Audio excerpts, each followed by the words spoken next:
नमस्कार ताई. बोला. नाव काय आपलं? सोनू आशिष चौथर. गाव? राहणार बांगला, तहसील कारंजा, जिल्हा पुणे. आज आपल्या इथे जे वर्कशॉप झालेलं आहे ते कसं वाटलं तुम्हाला? योग्य वाटलं मला पटलं पण ते. आणि मग तुम्ही गठाणी वगैरे करायला तयार आहे? हो.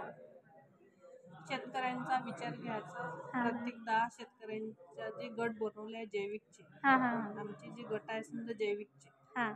प्रत्येक गावामध्ये 22 शेतकरी आहे आमच्या एका गटामध्ये. एका गटामध्ये एका शेतकऱ्यांकडून जर आम्ही 1-1 क्विंटल कापूस घेतला, 22 क्विंटल कापूस आमच्या गटामध्ये तयार होतो. तसे आमचे गट आहे 20-25 गट आहे आमचे.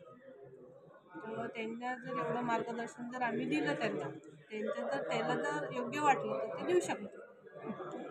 तर मग ही माहिती तुम्ही सर्वांना पोहोचवा. हो. आणि एक ग्रुप आहे आमचा जैविक शेतीचा हां. शेतकऱ्यांचा, त्याच्यात जर मेसेज टाकून सगळ्या शेतकऱ्यांपर्यंत पोहोचू शकतो. ओके. आमच्या कॉटन गुरु कंपनीने हा जो कार्यक्रम केलेला आहे तर याच्याबद्दल तुम्हाला योग्य आहे.